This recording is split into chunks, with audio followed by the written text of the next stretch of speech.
আলহামদুলিল্লাহ, মহান রব্বুল আলামিনের দরবারে লাখো কোটি শুকরিয়া। যে মহান মালিক আমাদেরকে দয়া করে, মায়া করে, অত্যন্ত মহাব্বত করে অত্র এলাকা থেকে যাচাই করে বাছাই করে জুমার নামাজকে আদায় করার জন্য জামে মসজিদে আসার এবং বসার তৌফিক দান করেছেন, সেজন্য সকলেই অন্তরের অন্তঃস্থল থেকে কালিমাতুশ শুকর আদায় করি আলহামদুলিল্লাহ। আলহামদুলিল্লাহ। প্রিয় মুসল্লিয়ানি কারাম, আজকের যে বিষয়বস্তু আলোচনা হবে তা হলো কোরআন শিক্ষার গুরুত্ব ও ফজিলত। প্রিয় হাজিরিন,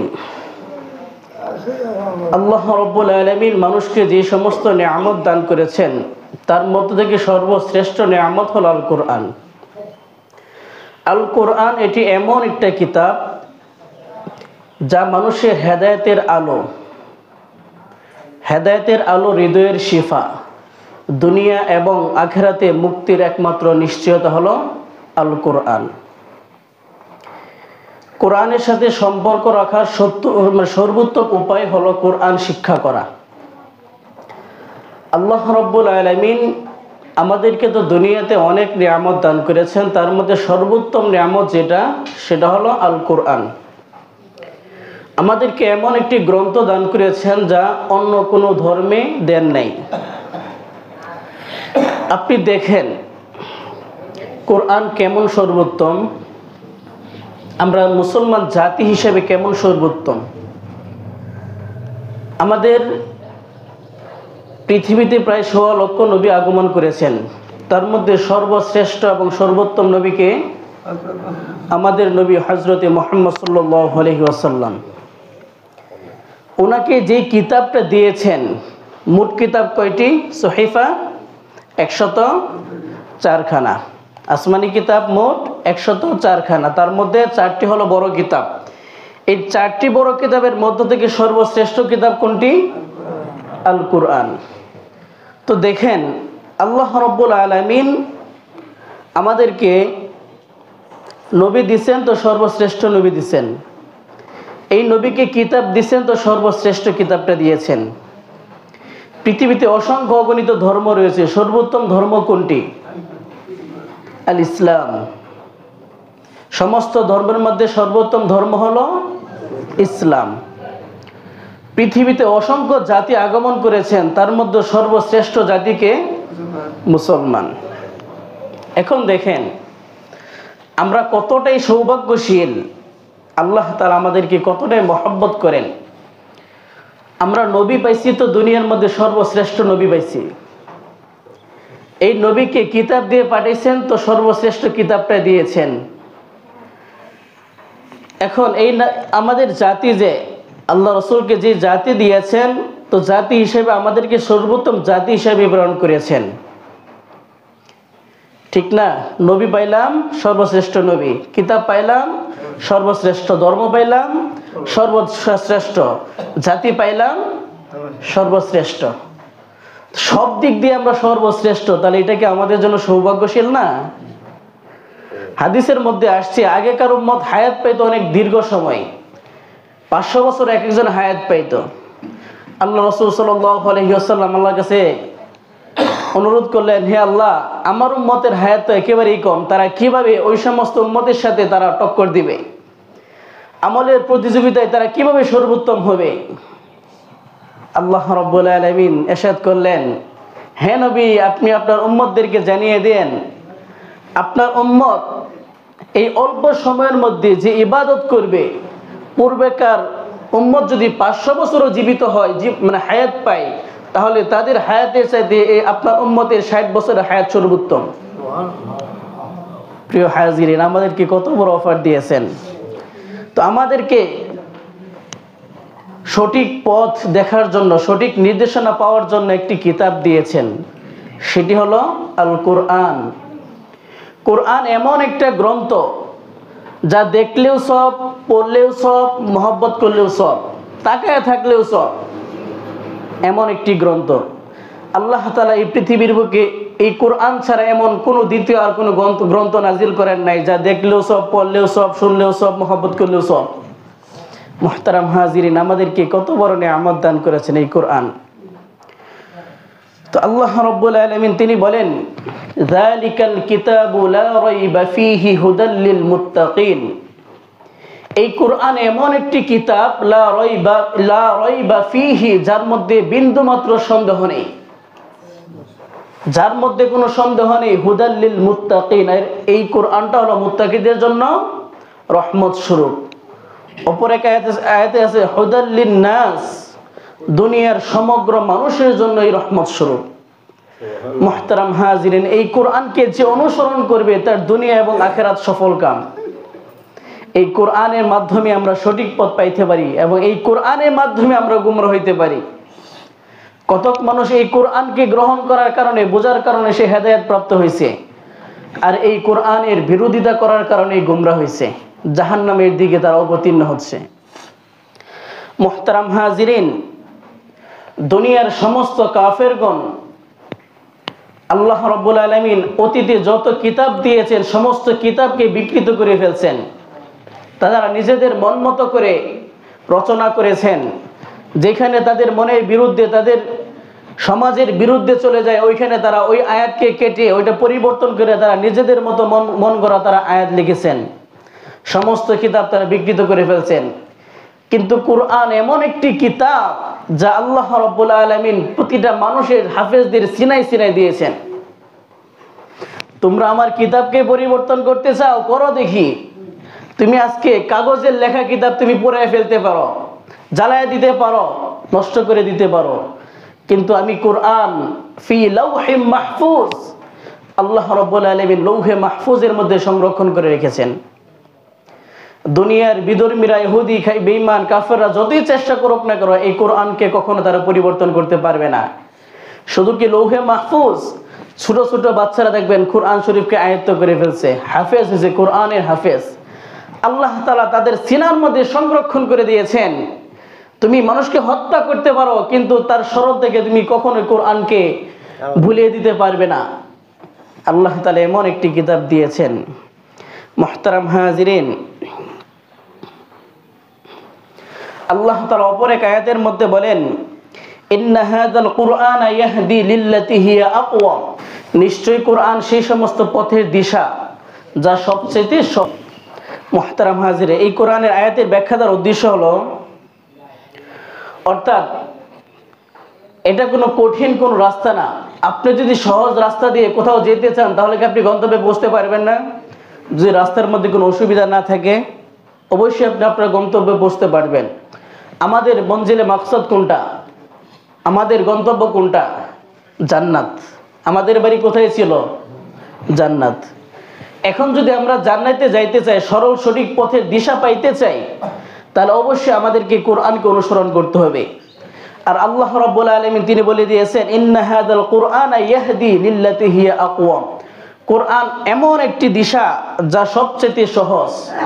অর্থাৎ কোরআন, আল্লাহ রাব্বুল আলামিন কোরআনে আমাদের জীবনের যত উপকরণ রয়েছে, জীবনের যত সমস্যা রয়েছে, সমস্ত সমস্যার সমাধান আল্লাহ রাব্বুল আলামিন কোরআনের মধ্যে দিয়ে দিয়েছেন।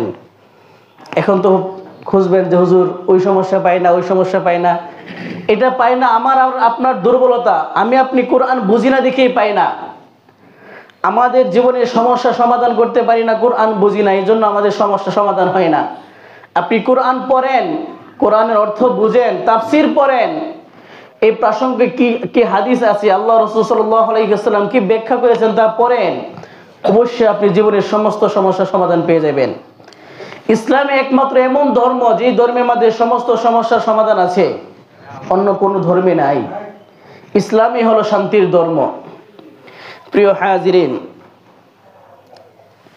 এই কোরআন শিক্ষার গুরুত্ব কি?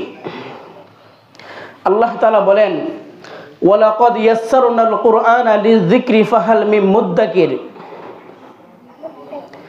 নিশ্চয়ই আমি কোরআনকে উপদেশ গ্রহণের জন্য সহজ করে দিয়েছি। ওয়ালাকাদ ইয়াসসারনাল কুরআনা, কোরআনকে আমি সহজ ভাষায় তোমাদের উপর নাজিল করেছি। ফাহাল মিন মুদ্দাকির, যাতে তোমরা তা থেকে নসিহত উপদেশ গ্রহণ করতে পারো। আল্লাহ রাব্বুল আলামিন কোরআনকে ফার্সি ভাষায় বা অন্যান্য ভাষায় নাজিল করেন নাই। আমাদের কাছে মনে হয় যে আরবি ভাষা মনে কঠিন, কিন্তু না, আরবি ভাষা একেবারেই সহজ। আমরা বাঙালি, আমরা কোরআনের সাথে কোনো সম্পর্ক নাই, আরবি ভাষার সাথে কোনো সম্পর্ক নাই। এই জন্য আমরা মনে করি যে আরবি ভাষা মানে অনেক কঠিন। আল্লাহ তাআলা বলেন, আল্লাহ রসুলের যেই ভাষা দুনিয়ার মধ্যে, মানে আরবের ভাষা হলো আরবি, কোরআনের ভাষা আরবি, জান্নাতের ভাষা আরবি। আরবি ভাষা যদি কঠিন হতো, জান্নাতে গিয়ে আমরা আরবি ভাষা বলতে পারবো? এখন তো প্রশ্ন করবেন, হুজুর জান্নাতের ভাষা যদি আরবি হয় তাহলে আমরা বাঙালি মানুষ জান্নাতে গিয়ে আরবিতে কীভাবে কথা বলবো? আল্লাহ তাআলা আমাদেরকে শিখিয়ে দিবেন, তখন অবশ্যই সহজ হয়ে যাবে। কিন্তু আমাদের মাতৃভাষা হলো বাংলা, এই হিসাবে আমাদের কাছে মনে হচ্ছে যে আরবিটা কঠিন। কিন্তু মাদ্রাসার ছাত্র বা উলামায়ে কেরাম যারা আছে তাদেরকে আপনি জিজ্ঞাসা করবেন, তারা অবশ্যই বলে দিবে আরবি ভাষা সহজ। আমাদের দুনিয়ার ইন্টারন্যাশনাল ভাষা কোনটা? ইংরেজি। কিন্তু ইন্টারন্যাশনাল ভাষা যদি ধরতে হয় তাহলে সেটা হলো আরবি ভাষা হবে। যেই ভাষা শুধুমাত্র দুনিয়াতে চলে সেই ভাষা ইন্টারন্যাশনাল হতে পারে না। যেই ভাষা আমার দুনিয়া এবং আখেরাতে সব জায়গায় চলবে ওইটাই তো হবে ইন্টারন্যাশনাল ভাষা। আন্তর্জাতিক ভাষা যেটা বলা হয় সেটা তো একমাত্র আরবি হওয়া দরকার। কিন্তু আমাদের দুনিয়ার ভাষ্যমতে ইন্টারন্যাশনাল ভাষা হলো ইংরেজি। কিন্তু আল্লাহ রাব্বুল আলামিন তিনি বলেন, ওয়ালাকাদ ইয়াসসারনাল কুরআনা লিযিকরি ফাহাল মিন মুদ্দাকির। আমি কোরআনকে তোমাদের জন্য সহজ ভাষায় অবতীর্ণ করেছি যেন তোমরা তা থেকে নসিহত গ্রহণ করতে পারো, উপদেশ গ্রহণ করতে পারো। মুহতারাম হাজিরিন, অপর এক আয়াতে আল্লাহ রাব্বুল আলামিন তিনি বলেন, ইয়ারফাউল্লাহুল লাযীনা আমানু মিনকুম ওয়াল লাযীনা উতুল ইলমা দারাজাত। যারা ঈমান এনেছে এবং আল্লাহ রাব্বুল আলামিন যাদেরকে কোরআনের জ্ঞান দিয়েছেন তাদের মর্যাদা অবশ্যই আল্লাহ রাব্বুল আলামিন বৃদ্ধি করে দিবেন। ইয়ারফাউল্লাহুল লাযীনা আমানু মিনকুম, অবশ্যই আল্লাহ রাব্বুল আলামিন তার মর্যাদাকে বুলন্দ করে দিবেন। আমানু মিনকুম, তোমাদের মধ্য থেকে যারা ঈমান এনেছে। ওয়াল্লাযীনা উতুল ইলমা দারাজাত, এবং যে এই কোরআনকে গ্রহণ করেছে অর্থাৎ কোরআন থেকে শিক্ষা নিয়েছে, অবশ্যই আল্লাহ রাব্বুল আলামিন তার মর্যাদাকে বুলন্দিত করে দিবেন। দুনিয়াতেও যে ব্যক্তি কোরআনকে গ্রহণ করবে দুনিয়াতেও তার মর্যাদা থাকবে, আখিরাতেও মর্যাদা থাকবে। আপনি দেখবেন একজন কোরআনওয়ালা যার ভিতরে কোরআন হাদিসের ইলম আছে, সঠিক জ্ঞান আছে, আর একজন জেনারেল শিক্ষিত, দুইজনের মধ্যে পার্থক্য করে দেখবেন। জেনারেল শিক্ষিত যারা তাদের অবশ্যই টাকা আছে, দুনিয়ার শিক্ষার জন্য অবশ্যই টাকা আছে, কিন্তু আখিরাতের শিক্ষা আল্লাহ রাব্বুল আলামিন হয়তোবা টাকা কম। তো আপনি সম্মানের দিক দিয়ে দেখবেন একজন জেনারেলকে যদি কেউ সম্মান করে তাহলে অবশ্যই তার টাকা দেখে, তার বংশ দেখে তাকে সালাম দেয়, সে বড় মানুষ ওই হিসেবে সালাম দেয়। কিন্তু একজন আলেম যার ভিতরে কোরআনের ইলম আছে তাকে দেখবেন মন থেকে মহব্বত করে, তাকে মন থেকে অন্যরকম একটা শ্রদ্ধা আসে। সে গরিব হোক, একেবারে নিম্ন ফ্যামিলির হোক, তাকে দেখবেন সবাই মহব্বত করে। আল্লাহ রাব্বুল আলামিনের ওয়াদা, যে ব্যক্তি কোরআন শিক্ষা করবে অবশ্যই আল্লাহ রাব্বুল আলামিন তাকে দুনিয়া এবং আখিরাতে তার মর্যাদা বুলন্দিত করে দিবেন। মুহতারাম হাজিরিন, এই কোরআনের গুরুত্ব কেমন আল্লাহ রাসূল সাল্লাল্লাহু আলাইহি ওয়াসাল্লাম বুখারী শরীফের মধ্যে বর্ণনা। আল্লাহ রাসূল বলেন, খায়রুকুম মান তাআল্লামাল কুরআনা ওয়া আল্লামা। তোমাদের মধ্যে সর্বোত্তম ওই ব্যক্তি যে কোরআন শরীফ শিক্ষা করে এবং অপরকে শিক্ষা দেয়। সর্বোত্তম ব্যক্তিকে যে কোরআন শরীফ শিক্ষা করে এবং শিক্ষা দেয়। আল্লাহ রাব্বুল আলামিন, আল্লাহ রাসূল কিন্তু দুনিয়ার শিক্ষার কথা বলেন নাই। যে ব্যক্তি দুনিয়া শিক্ষা করবে ওই ব্যক্তি সর্বোত্তম এটা বলেন নাই। খায়রুকুম মান তাআল্লামাল কুরআনা, যে ব্যক্তি কোরআন শিক্ষা করবে। বাংলা, ইংরেজি, গণিত, সমাজ বিজ্ঞান ওই সমস্ত শিক্ষাকে আল্লাহ তাআলা সর্বোত্তম বলেন নাই। যে ব্যক্তি কোরআনের জ্ঞান শিক্ষা করবে ওই ব্যক্তি সর্বোত্তম এবং অপরকে শিক্ষা দিবে। মুহতারাম হাজিরিন, এখন বলবেন যে হুজুর আপনারা কি বাংলা পড়ার বিরোধিতা করেন? আল্লাহি বিল্লাহি তাল্লাহি, তিনবার শপথ করলেও হানেস হবে না। আমরা আপনাদের জেনারেল শিক্ষাকে কখনো ঘৃণা করি না। আমরা চাই আপনারা উচ্চ শিক্ষায় শিক্ষিত হন।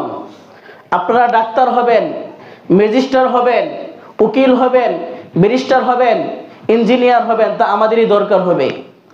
আজকে যদি আমাদের বিবিরা অসুস্থ হয়, আপনারা যদি শিক্ষায় শিক্ষিত না, ডাক্তার না হন, আমরা কোথায় যাব? অবশ্যই আপনাদের শরণাপন্ন হতে হবে। তবে আপনাদের শিক্ষা আমরা কখনো বিরোধিতা করি না, আপনারা শিক্ষা করেন। তবে আল্লাহ রাব্বুল আলামিন আমাদেরকে যে কোরআন শিক্ষা দিয়েছেন, যতটুকু শিক্ষা করা ফরজ এতটুকু পরিমাণ আপনি শিক্ষা করেন। তারপরে আপনি দুনিয়ার যত শিক্ষা করেন সমস্যা নেই, তাতে কোনো আপত্তি নেই। তলাবুল ইলমি ফারিদাতুন আলা কুল্লি মুসলিম ও কুল্লি মুসলিম, অর্থাৎ প্রত্যেক মুসলমান নর হোক নারী হোক সবার জন্যই তার জীবন চলার মতো ইলমে দ্বীন শিক্ষা করা ফরজ। তলাবুল ইলমি ফারিদাতুন আলা কুল্লি মুসলিম, প্রত্যেক মুসলমানের জন্য ইলমে দ্বীন শিক্ষা করা ফরজ। এখন কতটুকু পরিমাণ ফরজ? আমি এখন যেই কাজটা করব, ওই কাজটা হালাল না হারাম, সঠিক নাকি মিথ্যা, এটা যাচাই করার জন্য যতটুকু জ্ঞান দরকার ততটুকু জ্ঞান শিক্ষা করে ফরজ। আপনি আলেম হন, এই কথা আমি কখনো বলি নাই। আপনি বড় আলেম মানে মাওলানা হন, মুফতি হন, মুহাদ্দিস হন, এটা দরকার নেই। আপনি আপনার নিজের জীবন চলার মতো হালাল হারাম বাছাই করতে পারেন, এতটুকু জীবন মানে ফরজ এরম শিক্ষা করেন, এতটুকু তো অবশ্যই আপনার জন্য শিক্ষা করা ফরজ। আর কোরআন শরীফ শিক্ষা করা, কোরআন শরীফ পড়া সবার জন্য ফরজ। কোরআন শরীফ সহি শুদ্ধভাবে পড়তে পারা এটা সবার জন্যই ফরজ। প্রাপ্ত বয়স্ক পুরুষ হোক নারী হোক সবার জন্য শিক্ষা করা ফরজ। প্রিয় হাজিরিন, অপর এক হাদিসের মধ্যে আল্লাহ রাসূল সাল্লাল্লাহু আলাইহি ওয়াসাল্লাম তিনি বলেন, মান সালাকা তরিকান ইয়ালতামিসু ফীহি ইলমান সাহালাল্লাহু লাহু তরিকান ইলাল জান্নাহ, যে ব্যক্তি আল্লাহর দ্বীন শিক্ষা করার জন্য ঘর থেকে বের হলো, অবশ্যই আল্লাহ রাব্বুল আলামিন তার জন্য জান্নাতের রাস্তাকে সহজ করে দিবেন। কোরআন শিক্ষা করার জন্য যে ব্যক্তি নিজের ঘর থেকে বের হবে, আল্লাহ তাআলা তার রাস্তাকে সহজ করে দিবেন, তার জন্য রয়েছে জান্নাত। তাহলে কোরআন শিক্ষার বিনিময় কোথায়? দুনিয়ার কোনো মানুষের কাছে কোরআন শিক্ষার আপনি ফজিলত চাইবেন, লাভ চাইবেন? আল্লাহ রাসূল বলে দিয়েছেন, তোমরা যদি কোরআন শরীফ শিক্ষা করো তাহলে দুনিয়ার কোনো অর্থ উপার্জন এই কোরআনের কাছে একেবারে নগণ্য। দুনিয়ার সমস্ত কিছু যদি তুমি নিয়ে আসো আর ইলমে দ্বীন কোরআন শিক্ষাকে নিয়ে আসো, অবশ্যই এই কোরআনের শিক্ষার কাছে দুনিয়া কিছুই না, একেবারে সামান্য। মুহতারাম হাজিরিন, সুতরাং কোরআন শিক্ষা করলে আপনার সন্তানকে কোরআন শিক্ষা দিলে সন্তান খাবে কি, কত টাকা বেতন পাবে, হীনমন্যতার কোনো কারণ নেই। আল্লাহ তাআলা রিজিক নির্ধারণ করে দিয়েছেন, আর রিজকু মাকসুম, রিজিক তো আল্লাহ রাব্বুল আলামিন আপনাকে যেদিন রূহ দিয়েছেন ওই দিনে আপনার রিজিক নির্ধারণ করে দিয়েছেন। আপনি কতটুকু পরিমাণ খাবেন কতটুকু খাবেন না ওই সময় নির্ধারণ হয়ে গেছে। মুহতারাম হাজিরিন, আপনি ইলমে দ্বীন শিক্ষা করে দুনিয়ার মানুষের কাছে আপনি লাভ খুঁজবেন, এটা কোনো প্রয়োজন নেই। আল্লাহ রাসূল বলে দিয়েছেন, যে ব্যক্তি ইলমে দ্বীন শিক্ষা করবে তার জন্য রয়েছে জান্নাত। মুহতারাম হাজিরিন, এই কোরআন শিক্ষা করলে কি লাভ? কোরআন শিক্ষা করলে কি লাভ? আল্লাহ রাব্বুল আলামিন তিনি বলেন, আলা বিযিকরিল্লাহি তাতমাইন্নুল কুলুব। আজকে আমরা দুনিয়ার সমস্ত পেরেশানির মধ্যে অশান্তিতে রয়েছি, একের পর এক সমস্যা লেগেই আছে। মুহতারাম হাজিরিন, আল্লাহ রাব্বুল আলামিন বলে দিয়েছেন, আলা বিযিকরিল্লাহি তাতমাইন্নুল কুলুব। কোরআন অবশ্যই আপনার আত্মাকে, অর্থাৎ যে ব্যক্তি আলা বিযিকরিল্লাহি আল্লাহ তাআলার স্মরণ, তাতমাইন্নুল কুলুব মানুষের অন্তরকে একবার প্রশান্ত করে দেয়। আল্লাহ তাআলার স্মরণ কি? কোরআন শরীফ শিক্ষা করা। আল্লাহ তাআলার আয়াতই হলো কোরআনের স্মরণ। যে ব্যক্তি কোরআন তেলাওয়াত করলো সেজন্য আল্লাহ রাব্বুল আলামিনকে স্মরণ করলো। আর যে ব্যক্তি আল্লাহ রাব্বুল আলামিনকে স্মরণ করবে, তাতমাইন্নুল কুলুব, দুনিয়ার এবং যত পেরেশানি আছে আখিরাতের পেরেশানি, যে সমস্ত পেরেশানি থেকে আল্লাহ রাব্বুল আলামিন তাকে তার অন্তরকে প্রশান্তি দান করবেন। মুহতারাম হাজিরিন, কাজেই টেনশন নেই। আপনি সমস্যার মধ্যে আছেন তো কোরআন খুঁজেন, কোরআন পড়েন। পেরেশানির মধ্যে আছেন, কোরআন খুঁজেন। সমস্ত পেরেশানি, সমস্ত সমস্যার সমাধান অবশ্যই আপনি কোরআনের মধ্যে পাবেন। আল্লাহ রাব্বুল আলামিনের ওয়াদা। হাদিসের মধ্যে আসছে, আল্লাহ রাসূল সাল্লাল্লাহু আলাইহি ওয়াসাল্লাম তিনি বলেন, মান ক্বারাআ হারফান মিন কিতাবিল্লাহি ফালাহু বিহি হাসানা ওয়াল হাসানাতু বিআশরি আমসালিহা। যে ব্যক্তি কোরআনের একটি মাত্র অক্ষর পড়ল, ফালাহু বিহি হাসানা, তার জন্য অবশ্যই কল্যাণ রয়েছে। ওয়াল হাসানাতু বিআশরি আমসালিহা, আর এক একটা হরফের বিনিময়ে সে 10টি করে নেকি পাবে। বিআশরি আমসালিহা। হাদিসের অবশিষ্ট অংশের মধ্যে আছে যে আলিফ লাম মিম, এখানে কয়টা অক্ষর? 3টা অক্ষর। আল্লাহ রসুলকে জিজ্ঞাসা করা হয়েছে, হে আল্লাহ রসুল, এই 3টা অক্ষর কি একটা অক্ষর ধরা হবে? আল্লাহ রসুল বলতেছেন না, আলিফ এটা আলাদা অক্ষর ধরা হবে, লাম এটা আলাদা অক্ষর ধরা হবে, মিম এটা আলাদা অক্ষর ধরা হবে। অর্থাৎ এখানে 3টি অক্ষর, 3টি অক্ষরের মধ্যে 30টি নেকি। সুবহানাল্লাহ বলবেন না? দুনিয়ার কোন গ্রন্থ পড়ে কি এত সব পাইবেন? পাইবেন না। কোরআন একমাত্র গ্রন্থ যে প্রতিটা হরফের বিনিময়ে আপনি 10টি করে নেকি পাচ্ছেন। শুধুমাত্র আলহামদুলিল্লাহি রাব্বিল আলামিন বলেন। আলহামদুলিল্লাহি রাব্বিল আলামিনের মধ্যে আলহামদুলিল্লাহ এখানে কয়টা হরফ? আলিফ লাম হা মিম দাল। আলহামদু 5টা অক্ষর। এতটুকু বলার মাধ্যমে আপনি 50টা নেকি পাইবেন। এত বড় ফজিলত কোরআনের মধ্যে। মুহতারাম হাজিরিন, অপর এক হাদিসের মধ্যে আসছে, ইকরাউল কুরআনা ফাইন্নাহু ইয়াতি ইয়াউমাল কিয়ামাতি শাফিআন লিআসহাবিহি। অর্থাৎ তোমরা কোরআন শরীফ পড়তে পারো। ফাইন্নাহু ইয়াতি ইয়াউমাল কিয়ামাতি শাফিআন লিআসহাবিহি। অর্থাৎ যে ব্যক্তি কোরআন পড়বে ওই পড়নেওয়ালার জন্য এই কোরআন কিয়ামতের ময়দানে সুপারিশকারী হবে। মুহতারাম হাজিরিন, আমরা যখন এই কিয়ামতের কঠিন ময়দানে আটকা পড়ে যাব তখন কোরআন আমাদের জন্য সুপারিশকারী হবে। এইগুলো কি আমার কোনো কথা? হাদিস বলতেছি, হাদিসের কথা, আল্লাহ রাসূলের কথা।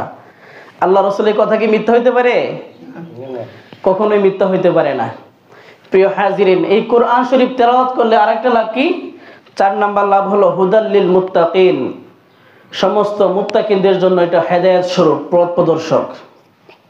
প্রিয় হাজিরিন, কোরআন পড়লে আর কি লাভ হইতে পারে? আল্লাহ রাসূল সাল্লাল্লাহু আলাইহি ওয়াসাল্লাম হাদিসের মধ্যে বলেন, ইন্নাল বাইতাল্লাযী ইয়াকরাউ ফীহিল কুরআনা তাকসুরু খায়রুহু ওয়া ইয়াহদুরুহুল মালায়েকা ওয়া তাহজুরুহুশ শায়াতিন। অর্থাৎ যে ঘরের মধ্যে কোরআন শরীফ তেলাওয়াত করা হয় সেখানে বরকত হয়, সেই ঘরের মধ্যে বরকত হয়। ওয়া ইয়াহদুরুহুল মালায়েকা, এবং ফেরেশতারা ওই সমস্ত ঘরের মধ্যে আগমন করতে থাকে। ওয়া তাহজুরুহুল শায়াতিন, এবং শয়তান ওই ঘর থেকে বিতাড়িত হয়, শয়তান পলায়ন করতে থাকে। আমরা তো কোরআন শরীফ কি রমজান মাসে বের করি, রমজান মাস গেলে আবার প্যাকেট করে রেখে দেই। পুরো 11টা মাস শয়তান আমাদের মধ্যে বসবাস করতে থাকে। প্রিয় হাজিরিন, ঘরের মধ্যে অশান্তি থাকবে না তো কি থাকবে বলেন? শয়তান যদি ঘরের মধ্যে থাকে তাহলে অশান্তি থাকবে না? আপনি ঘরের মধ্যে কোরআন পড়েন, ঘরের মধ্যে রহমত নাজিল হবে, ফেরেশতারা আসা যাওয়া করবে, শয়তান দূরীভূত হবে। প্রিয় হাজিরিন, কোরআন পড়লে আরেকটা ফায়দা কি? 6 নম্বর আরেকটা ফায়দা হলো, আল্লাহ রাসূল সাল্লাল্লাহু আলাইহি ওয়াসাল্লাম বলেন, ইকালু লি সাহিবিল কুরআনি ইকরা ওয়ারকা ওয়ারাত্তিল কামা কুনতা তারাত্তিল ফিদ দুনিয়া। অর্থাৎ আল্লাহ রাসূল সাল্লাল্লাহু আলাইহি ওয়াসাল্লাম তিনি বলেন, হাফিজুল কোরআন, যে ব্যক্তি কোরআনকে হেফজ করেছে, হাফেজকে বলবেন তুমি কোরআন পড়তে থাকো, থেমে থেমে তুমি পড়তে থাকো, এবং তোমার পড়া যেখানে গিয়ে শেষ হয়, ওয়ারাত্তিল কুরআন কামা কুনতা তারাত্তিল ফিদ দুনিয়া, দুনিয়াতে তুমি যেভাবে কোরআন শরীফ পড়েছো সেভাবে তুমি কোরআন পড়তে থাকো। অর্থাৎ তুমি কোরআন পড়তে থাকো আর জান্নাতের মধ্যে তুমি প্রবেশ করতে থাকো। মুহতারাম হাজিরিন, কোরআন শিক্ষা করলে আপনি কোন দিক দিয়ে দেখবেন? সব দিক দিয়ে অবশ্যই আমাদের জন্য ফায়দা রয়েছে। অপর এক আয়াতের মধ্যে আল্লাহ রাব্বুল আলামিন বলেন, ওয়া নুনাজ্জিলু মিনাল কুরআনি মা হুয়া শিফা। কোরআন হলো এমন একটি বিষয়, মা হুয়া শিফা, যা মানুষের শেফা। অর্থাৎ কোরআন যে শুধু আত্মার রোগ দূর করে এমন না, আপনার শারীরিক রোগও দূর করে। আল্লাহ তাআলা বলে দিয়েছেন, দুনিয়াতে প্রায় অনেক ওষুধ, মানে আল্লাহ তাআলা অনেক ওষুধ দিয়েছেন, আল্লাহ তাআলা যে রোগ দিয়েছেন ওইটা সমাধানও দিয়েছেন, আর ওইটার শেফা অবশ্যই কোরআনের মধ্যে রয়েছেন। ওলামায়ে কেরাম যে ফু দেয়, এই কোরআনের আয়াত পড়ে দোয়া পড়ে যে ফু দেয়, রোগী ভালো হয় না? হইতেছে না? এটা কিসের? আল্লাহ রাসূল সাল্লাল্লাহু আলাইহি ওয়াসাল্লাম বলেন, যে ব্যক্তি কোরআনের আয়াতকে একেবারে দৃঢ়ভাবে বিশ্বাস করে অন্তরের মধ্যে বদ্ধমূল করে যদি কোনো ব্যক্তিকে ফু দেয়, তাহলে অবশ্যই আল্লাহ রাব্বুল আলামিন এই আয়াতের বিনিময়ে, কোরআনের বিনিময়ে আল্লাহ তাআলা তাকে সুস্থ করে দেন। অনুনাজ্জিলু মিনাল কুরআনি মা হুয়া শিফা। আমাদের শুধু আত্মিক রোগ দূর করে এমন না, বরং কোরআন আমাদের শারীরিক রোগও দূর করে। প্রিয় হাজিরিন, কোরআন পড়লে কি লাভ? এতক্ষণ আমরা কোরআনের লাভ শুনলাম। এখন অতি সংক্ষেপে আসুন জেনে নেই কোরআন না পড়লে কি ক্ষতি। লাভ তো শুনলাম, এখন না পড়লে কি ক্ষতি আছে একটু শুনি। কিয়ামতের দিনে আল্লাহ এই কোরআন আমাদের বিরুদ্ধে অভিযোগ করবে কোরআন না পড়লে। সূরা ফুরকানের মধ্যে আল্লাহ রাব্বুল আলামিন বলেন, ওয়াকালা রাসূলু ইয়া রাব্বি ইন্না কওমি ইত্তাখিযু হাযাল কুরআনা মাহজুরা। আল্লাহ রাসূল সাল্লাল্লাহু আলাইহি ওয়াসাল্লাম আফসোস করে বলবেন, হে আল্লাহ, আমার কওম, আমার জাতি এই কোরআনকে তারা বর্জন করেছে, অর্থাৎ তারা কোরআনকে মানে নাই, কোরআনকে পরিত্যক্ত করেছে। কোরআনও অভিযোগ করবে আল্লাহ রাব্বুল আলামিনের কাছে, আল্লাহ তুমি আমাকে পাঠাইছো, কিন্তু এই দুনিয়ার মানুষ আমাকে তারা অবহেলা করেছে, পরিত্যক্ত করেছে। তারা শুধু রমজান মাসের মধ্যে গাট্টি থেকে, টাং থেকে কোরআন শরীফ নামাইছে, বাকি 11 মাস আমাকে অবহেলার মধ্যে রাখছে, ময়লার মধ্যে পড়ে রয়েছে। একটু চিন্তা করেন যে আল্লাহ রাসূল আমাদের বিরুদ্ধে অভিযোগ করে আমাদের কি অবস্থানটা হবে। কোরআন, আল্লাহ রাসূল তারা যদি আমাদের বিরুদ্ধে অভিযোগ করে, তাহলে আমাদের অবস্থানটা কি হবে একটু চিন্তা করেন। আমরা কি কখনো মুক্তি পাবো? যদি কোরআনকে আমরা অবহেলা করি, তাহলে আমরা কখনোই নাজাত পাবো না। মুহতারাম হাজিরিন, অপর এক আয়াতের মধ্যে বলেন, ফামানিত্তাবিআল হুদায়া ফালা ইয়াদিল্লু ওয়ালা ইয়াশকা। অর্থাৎ যে ব্যক্তি এই কোরআনকে অনুসরণ করবে, ফালা ইয়াদিল্লু ওয়ালা ইয়াশকা, সে কখনো গুমরাহ হবে না এবং সে হতভাগা, দুর্ভাগা হবে না। অপর এক আয়াতের মধ্যে বলেন, ওমান আ'রাদা আন যিকরি ফাইন্নাহু লাহু মাঈশাতান দনকা। যে ব্যক্তি এই কোরআন থেকে মুখ ফিরে নেবে, কোরআন থেকে দূরে সরে যাবে, মাঈশাতান দনকা, আল্লাহ তাআলা তার জীবনকে সংকীর্ণ করে দিবেন, একেবারে সংকীর্ণ করে দিবেন, হায়াত কমায় দিবেন। একের পর এক মুসিবত আমাদেরকে আল্লাহ রাব্বুল আলামিন দিয়ে দিবেন। একটা থেকে মুক্তি পাবো না, এর সাথে সাথে দেখবেন আরেকটা বিপদ এসে আমাদের মধ্যে হাজির। প্রিয় হাজিরিন, আলোচনা অনেক দীর্ঘ হয়ে যাচ্ছে, একেবারে সংক্ষিপ্ত আর 2-3 হাদিস শুনেন। অপর এক হাদিসের মধ্যে, তিরমিজি শরীফের মধ্যে হাদিস, আল্লাহ রাসূল সাল্লাল্লাহু আলাইহি ওয়াসাল্লাম বলেন, ইন্নাল্লাযী লাইসা ফি জাওফিহি শাইউন মিনাল কুরআনি কাল বাইতিল খরব। অর্থাৎ কোরআনহীন অন্তর হলো খালি ঘরের নেই। অর্থাৎ খালি ঘরের মধ্যে কোনো কিছু না থাকলে এই ঘর কোনো ফায়দা আছে? অন্তরটা হলো এমন, যেই অন্তরের মধ্যে কোরআন নাই, ওই অন্তরটা হলো খালি ঘরের নেই। অর্থাৎ ওই অন্তর দ্বারা কখনো কেউ লাভবান হইতে পারবে না। ওই অন্তর অবশ্যই আমাদেরকে অন্ধকার থেকে এই কাল কিয়ামতের ময়দানে যখন এই কঠিন অবস্থা হবে, ওই কঠিন অবস্থা থেকে আমাদেরকে নাজাত দিবে না। সর্বোপরি আল্লাহ রাব্বুল আলামিনের নিকট দোয়া করা, আল্লাহ তাআলা যেন আমাকে আপনাকে সহিভাবে কোরআন শিক্ষার তৌফিক দান করেন।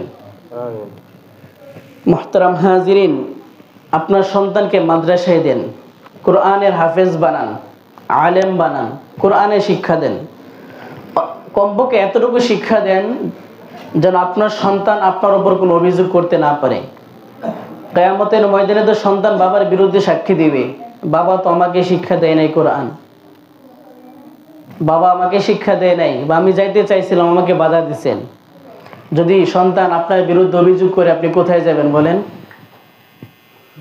আলেম বানাইতে হবে এমনটা না, যদি আলেম বানাই তাহলে আলহামদুলিল্লাহ, নূরুন আলা নূর। কিন্তু আপনি কমপক্ষে এতটুকু শিক্ষা দেন, আপনি প্রাথমিক শিক্ষাটা যদি কোরআন দ্বারা শুরু করতে পারেন, আপনার সন্তান ডাক্তার হবে কিন্তু কোনো সময় ডাকাত হবে না। আজকে আমাদের সমাজে কিছু ডাক্তার নামে ডাকাত আছে। আপনার অপারেশন প্রয়োজন নাই, সিজার প্রয়োজন নাই, তারপরে বলবো এমন একটা ভয় দেখাবে যে সিজার করেন, আপনি সাথে সাথে 30,000 40,000 টাকা গুনতে হয়।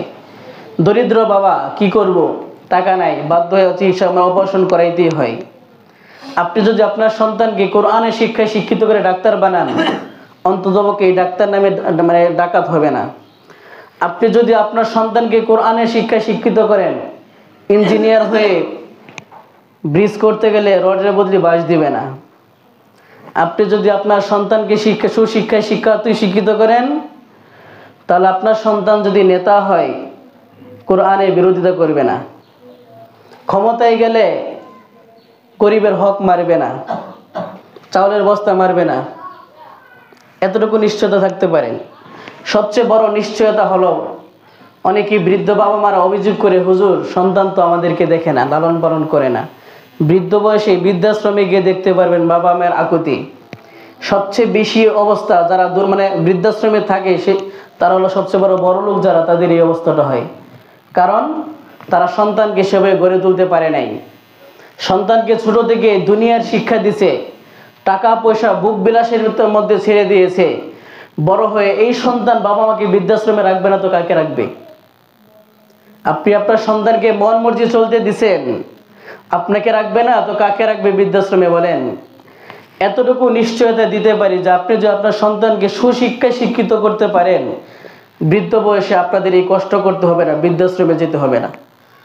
প্রিয় হাজিরিন, তো আপনাদের কাছে আকুল অনুরোধ থাকবে, আপনার সন্তানকে যত সাধ্য আগে প্রাথমিক শিক্ষাটা আপনি কোরআন দ্বারা শুরু করেন। মাদ্রাসায় 1-2 বছর পড়ান, আপনি 1-2 বছরে দেখবেন যত ফরজ বিধান রয়েছে, সব ফরজ আমল রয়েছে, অবশ্যই দেখবেন আপনার সন্তান সবকিছু শিখে ফেলছে। একটা নুরানির বাচ্চাকে জিজ্ঞাসা করবেন নজরুল ফরজ কয়টা, ঠাস ঠাস বলতে থাকে। গোসলে ফরজ কয়টা, ঠাস ঠাস বলতে থাকে। সর্বোপরি আমাদেরকে কোরআন শিখতে হবে। আপনি যে আজকে উজর দিবেন, হুজুর বুড়া হয়ে গেছে শিখতে পারি না, এই উজর ধর্তব্য না। বাকি জীবন কি করছেন? আল্লাহ তাআলার কাছে এই উজর ধর্তব্য হবে না। বাকি জীবন কি করছেন? আপনি বলবেন যে ছোট সময় বাবা মা আমাকে মাদ্রাসায় দেয় নাই, আল্লাহ তাআলা বলবে যে তুমি ছোট সময় বাবা মা দেয় নাই, যখন তুমি শুনছো যে কোরআন শিক্ষা করা ফরজ, তখন তুমি যাও নাই কেন? তুমি যখন প্রাপ্ত বয়স্ক হয়েছো তখন নিজ গর্জনে তুমি কোরআন শিক্ষা করো নাই কেন? আল্লাহ তাআলা তো বলবেন, কোরআন কি তোমাদের নিকট পাঠাই নাই? কেন শিক্ষা করো নাই? কোরআন পড়তে পারো নাই, বুড়া হয়ে গেছো, ভুল করেই ফেলছো। তো কোরআন তো এমন একটা জিনিস যে কোরআনের দিকে তাকায় থাকলেও সব, তুমি তো কোরআনের দিকে তাকায়ও নাই। যদি তুমি কোরআনের দিকে তাকায় থাকতে, পড়তে পারি না, চোখের পানি ফেলতা আল্লাহর ভয়ে, যে আল্লাহ জীবনটা তো পার করলাম, আজকে কোরআনের মহব্বতে পড়তে পারি না, চোখে দেখি না, অন্তত তবু তাকায় রয়েছি, এটাই উসিলাই অন্তত আল্লাহ রাব্বুল আলামিন আপনাকে মাফ করবেন। আপনি যদি কোরআন পড়তে পারেন না, দেখতেও পারেন না, কোরআনওয়ালাকে মহব্বত করেন, যারা আলেম তাদেরকে মহব্বত করেন, এই মহব্বতের খাতিরে অন্তত আল্লাহ রাব্বুল আলামিন আপনাকে ক্ষমা করবেন। কোরআনকে মহব্বত করাও সব, কোরআন নিজে পড়লেও সব, তেলাওয়াত করলেও সব, তাকায় থাকলেও সব, এমনকি কোরআনওয়ালাকে মহব্বত করলেও সব। প্রিয় হাজিরিন, ওলামায়ে কেরাম যারা আছে তাদেরকে সম্মান করতে শিখুন। ওলামায়ে কেরামকে সম্মান করলে অবশ্যই আল্লাহ রাব্বুল আলামিন আপনাকে সফল কাম করবেন, আপনাকে নাজাত দিতে পারেন। ইন্নাল উলামা ওয়ারাসাতুল আম্বিয়া, ওলামায়ে কেরাম তো হলো নবীগণের ওয়ারিস। আজকে যদি ওলামায়ে কেরামের সাথে কেউ খারাপ ব্যবহার করে, ঠাট্টা আচরণ করে, সে নবীর ওয়ারিসের সাথে খারাপ ব্যবহার করলো। আর নবীর ওয়ারিসের সাথে যে ব্যক্তি খারাপ ব্যবহার করবে, সে কি জান্নাতের মধ্যে আল্লাহ রাসূলের সুপারিশ পাবে? কঠিন ময়দানে সুপারিশ পাবে?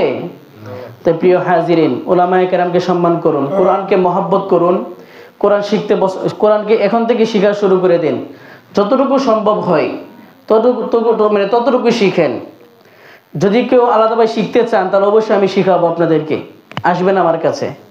আপনাদের এলাকার ওলামায়ে কেরাম আছে, অনেক আলেম ওলামা আছে, তারা হয়তো বা সবসময় থাকে না ব্যস্ততার কারণে, যখনই আসে তখনই তাদের কাছে যান, একটা সূরা শিখেন, একটা দোয়া শিখেন, এটাই আপনার জন্য কল্যাণকর হয়ে যাবে। আমি তো এখানে আলহামদুলিল্লাহ আছি, আপনাদের এখানে সবসময় আমি আছি ইনশাল্লাহ। আপনারা যদি শিখতে চান তাহলে আমার সাথে যোগাযোগ করতে পারেন, অবশ্যই আমি আপনাদেরকে সময় দেব। কোরআন শিখবেন তো ইনশাল্লাহ? কোরআন না শিখলে দুনিয়ার মধ্যে অশান্তি, আখিরাতে অশান্তি। আপনি যদি কোরআন না শিখে মারা যান, শিক্ষা কত ফরজ, এই ফরজ থেকে তো আপনি বঞ্চিত হচ্ছেন। না শিখে যদি মারা যান তাহলে অবশ্যই আল্লাহ রাব্বুল আলামিনের কাছে জবাবদিহি করতে হবে। আর আল্লাহ তাআলার পাকড়াও কি সহজ হবে? ইন্না আযাবি লাশাদীদ, আল্লাহ তাআলার আযাব বড়ই কঠিন, আল্লাহ তাআলার পাকড়াও বড় কঠিন।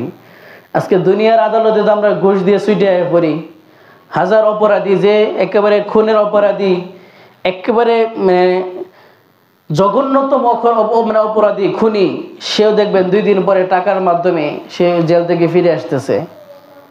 এটা যে আমাদের দুনিয়ার আদালত, আল্লাহর আদালতে কি ঘুষ চলবে? আল্লাহকে বলবেন, আল্লাহ আমি দমুক বংশের লোক, চৌধুরী বংশের লোক, খান বংশের লোক, জমিদার বংশের লোক, আল্লাহ আমার আপনার বংশ দেখবেন? আল্লাহকে যদি বলেন, আল্লাহ আপনার আমি এত টাকা দিব, আপনি ছাইড়ে দেন, মাফ করে দেন, চলবে? আল্লাহর আদালতে ঘুষ চলবে? প্রিয় হাজিরিন, আল্লাহ তাআলা আমাদেরকে সঠিক দিন কোরআন শিক্ষা করার তৌফিক দান করুন। ওয়া আখিরু দাওয়ানা আলহামদুলিল্লাহ।